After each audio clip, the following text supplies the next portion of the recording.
Donald Trump held a 1-hour talk with Volodymyr Zelensky, followed by a 3-hour discussion with 7 European heads of state, and then a 40-minute phone call with Vladimir Putin. After the meetings, German Chancellor Olaf Scholz revealed that Putin had agreed to meet with Zelensky directly.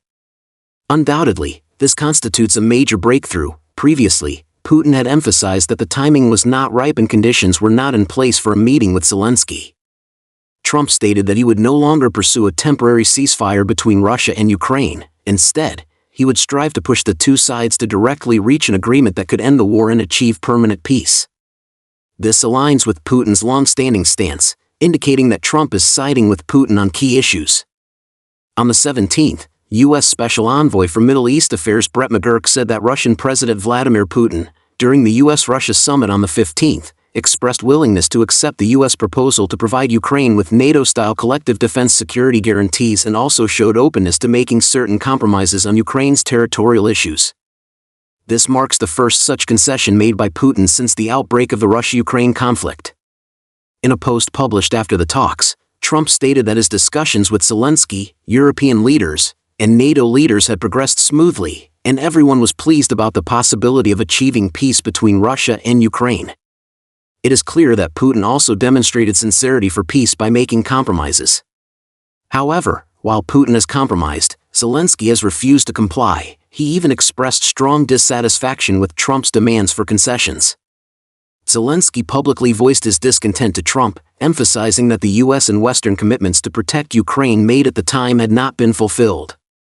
For Vladimir Putin, agreeing to let the U.S. and Western countries provide security guarantees to Ukraine is in itself a major concession. While Volodymyr Zelensky was negotiating with Donald Trump, he began organizing counterattacks on the battlefield, and Putin also received bad news from the front lines. The British Daily Telegraph publicly disclosed that recently, Ukraine has acquired a new type of communication equipment. This equipment can resist electronic jamming systems from the Russian military, ensuring that Ukrainian drones and other assets maintain timely and effective communication on the battlefield. Since the deployment of this new equipment, Ukraine's battlefield communication capabilities have been significantly enhanced, laying the foundation for it to launch counterattacks. On August 17, Ukrainian Commander-in-Chief General Valery Zaluzhnyi deployed 9 elite brigade-level units to launch a counterattack, supported by drones and combat robots.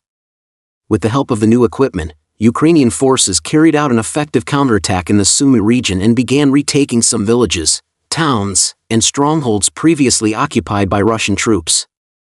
Reports indicate that with the assistance of the new communication equipment, Ukraine detected the vehicle carrying Lieutenant General Esadullah Abashev, deputy commander of Russia's northern military district, who was in charge of command along the Sumy front. Ukrainian forces then dispatched drones to launch an attack. According to reports, the Ukrainian drones successfully hit Lieutenant General Abashev's vehicle. Ukraine's Defense Intelligence Directorate, GUR, stated in a report that the attack was highly successful. Lieutenant General Abashev was seriously injured and urgently airlifted to the rear by transport aircraft for medical treatment. In addition to the new communication equipment, Ukrainian forces have begun large-scale use of fiber-optic guided drones, which transmit commands via underground hidden lines, completely evading jamming from Russia's Krasuka 4S electronic warfare system. On the northeastern front of Krasny Lyman, the Russian military launched a desperate tactical assault. Elite units such as the 132nd Motorized Infantry Brigade carried out a foot-based penetration in a light infantry configuration, with almost no heavy armor, advancing 15 kilometers deep into Ukrainian defensive lines.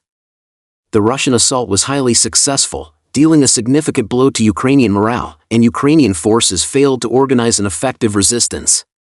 However, this type of assault also carries enormous risks. Specifically, it creates opportunities for Ukrainian counterattacks. Reports suggest that 4 key Ukrainian brigades, the 12th Azov Brigade, the 82nd Air Assault Brigade, the 92nd Separate Assault Brigade, and the 93rd Kholodny Yar Brigade, known as Ukraine's top elite brigade, were originally fighting along the Sumy and Kharkiv fronts. Unexpectedly, they suddenly appeared on the northern front of Krasny Lyman and directly intercepted the Russian assault units. This indicates that with the deployment of new equipment, Ukraine has begun to gain the ability to conceal troop deployments and maneuver forces, enabling it to launch surprise counterattacks. Reports indicate that Ukraine's counterattack has inflicted relatively heavy losses on the Russian assault units.